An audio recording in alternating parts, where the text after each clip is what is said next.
Bueno, a mí me toca dar las gracias. Para mí el libro es algo especial, este libro, y esta presentación también, y que lo presente en esta librería, la invitación de Chema lo agradece mucho de presentar aquí el libro, y que lo presente Carlos Castán también es significativo. Una de las cosas que me ayudó a vencer mi pánico a entrar en el aula y ser profesor de filosofía era saber que Carlos era profesor de filosofía. Digo, si lo hace este, lo hago.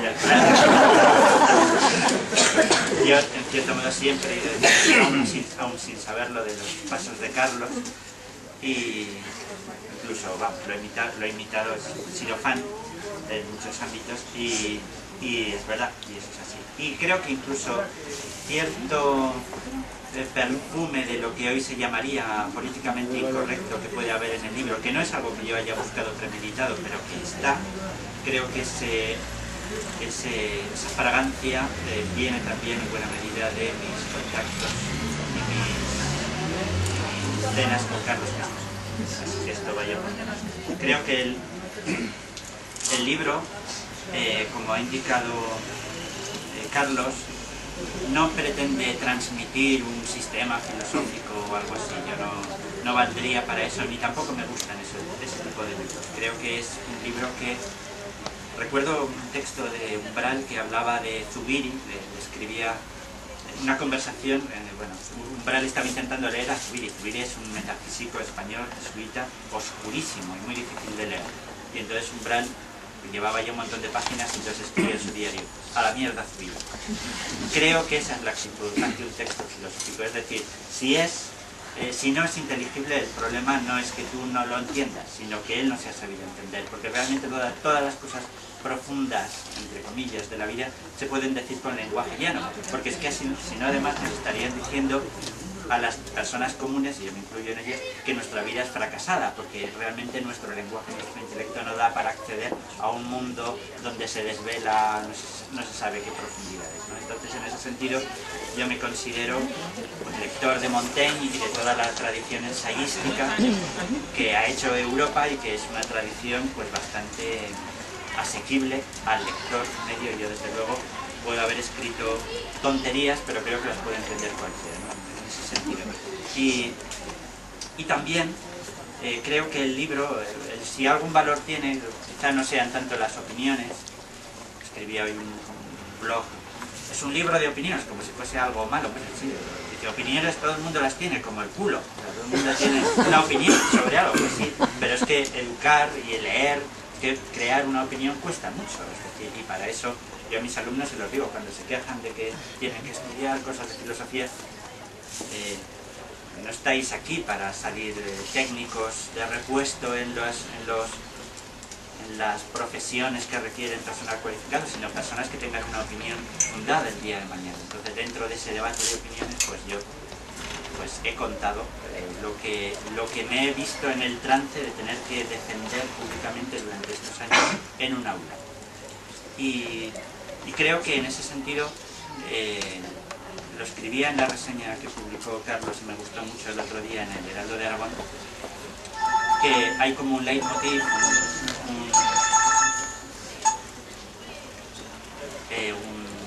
un continuo, que es la idea de la libertad. Y yo realmente, cuando veo tertulias de opinadores, que me suele entretener y de noche escucharlas, no soporto a los que más o menos ya sé lo que van a decir, es decir, a los que tienen un programa ideológico. Creo que este libro está escrito, o ha querido ser escrito, desde la experiencia directa y desde el yo, no tanto un namuniano, no sé si me identifico mucho con un namuno, pero sí desde una persona que ha querido mirar las cosas sin frases hechas, sin ideas hechas y sin la intención de agradar a un colectivo en concreto. Creo que este libro, si tiene alguna virtud, es la de dejar ligeramente insatisfecho a cualquier lector que se acerque con una ideología preconcebida. Si es creyente, pues porque se va a encontrar con que allí se dice que las creencias no son en absoluto respetables. Lo que es respetable es el límite de nuestra libertad, que es lo que estaba diciendo Carlos, no es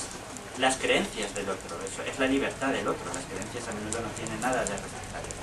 Y por otra parte me encuentro también pues con un supuesto pensamiento progresista o que para no ser discriminador ha querido ser respetuoso y tolerante con todo, y hay muchas cosas ante las que yo creo que no se debe ser tolerante, vamos, yo creo que hay muchas personas, y de hecho en el aula a veces uno tiene que hacer también la censura y poner un freno ante algunas actitudes.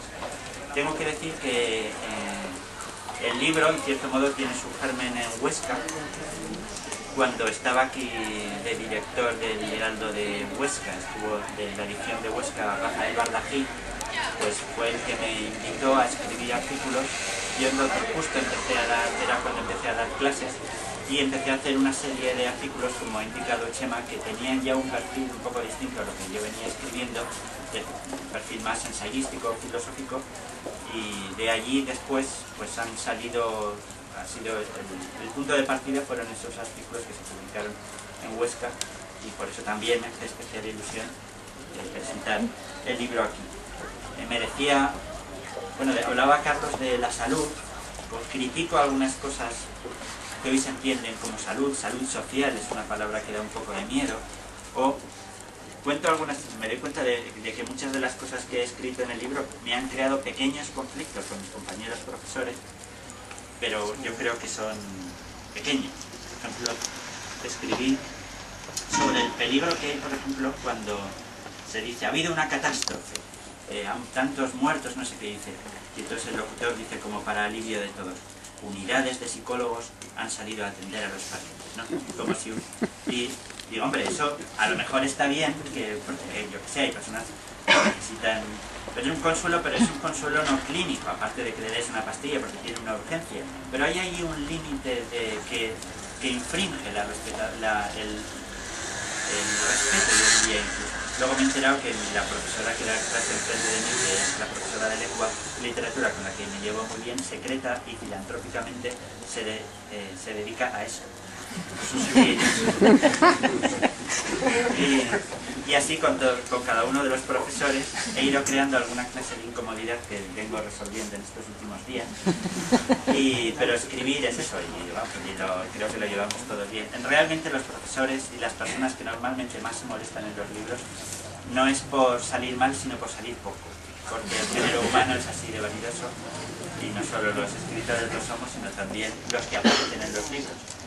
Y el profesor, los que hayáis leído el libro, los que vayáis a leerlo, veréis que el profesor que más sale es un tal que es Ángel, el profesor de matemáticas, que es el profesor de matemáticas que da clase junto a mi aula, y que es un señor pues muy leído, es como la persona más leída del colegio, y él es muy creyente, y entonces es como mi interlocutor. Él ahora está prejubilado, se levanta por la mañana y solo da una hora de clase de matemáticas. Entonces se levanta por la mañana, se aprende un canto de Virgilio, o de su nombre es muy excéntrico, entonces lo va recitando, lleva al colegio, da la clase, y entonces luego ya se toma el café conmigo y me calienta la cabeza con sus ideas.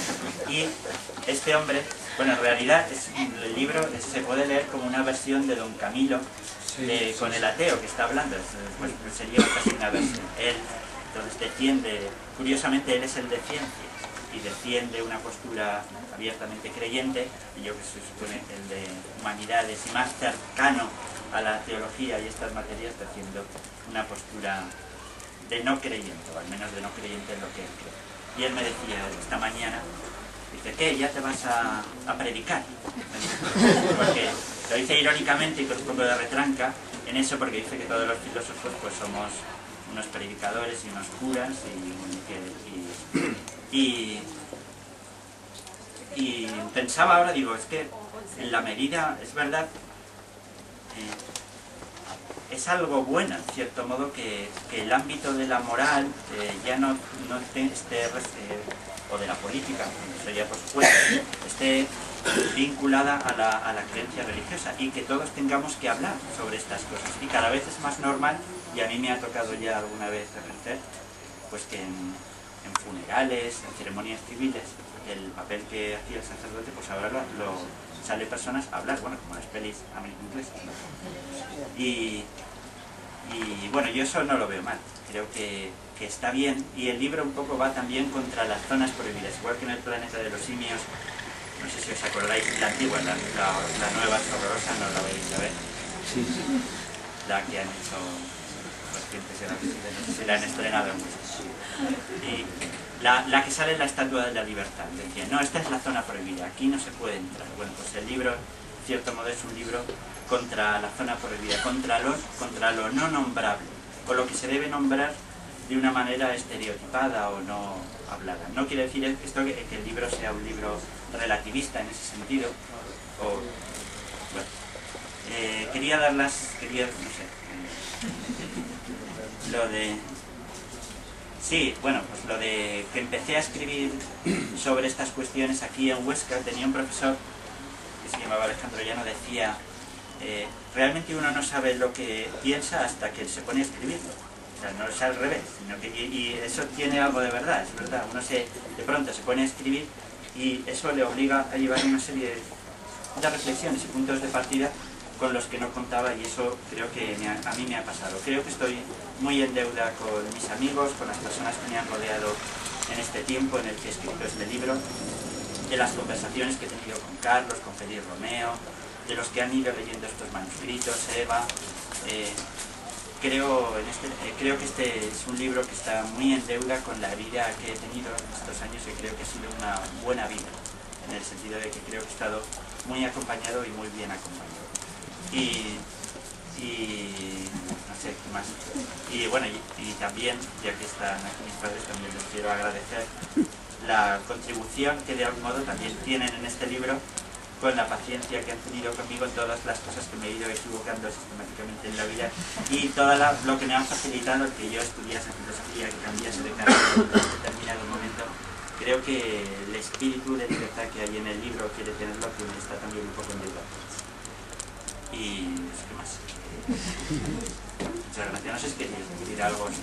Sí, bueno, a mí es que se me ha olvidado decir un montón de cosas. Ahora como estamos, no sé, me gustó mucho, no, y termino enseguida, ¿no? Lo de el capítulo ese que empiezas con el desodorante, que tú compras siempre el mismo desodorante y de repente un día ves que han puesto una cosa nueva en la etiqueta que pone te calma, ¿no? Y eso me irritó sobremanera. Claro, eso irrita mucho, si te dicen ya... Es el pensamiento del libro típico de Carlos. Sí, no, a mí eso es de las cosas que más me ha gustado del libro, es lo del desodorante que pone te calma, y un poco la cantinela esa que tenemos que escuchamos continuamente, de que nos calmemos, de que la gente que vivimos en ciudades tenemos que estar totalmente estresados y tenemos necesidad, pues, de ir al campo, de no sé, cuando en realidad no estamos estresados para nada en ese sentido. No tenemos que calmarnos en todo caso más que de las cantinelas esas que nos dicen que nos calmemos. Yo creo que el estrés es algo sobre todo rural. Sí. Además en el libro se muestra muy bien todo eso, porque es un libro de amor a la libertad y de amor a la sabiduría, y en consecuencia es un libro también de amor a los libros y de amor a las ciudades, que es donde surge el libro y en el único lugar donde se lee. Eso, pero en fin, en cualquier caso, pues es un libro muy recomendable, de verdad, y yo estoy muy contento de haberlo presentado y de que Ismael lo haya escrito.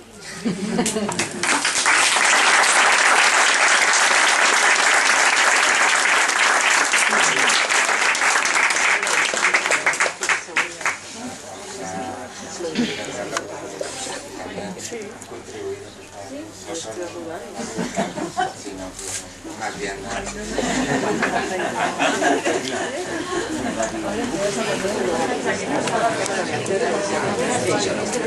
Bueno,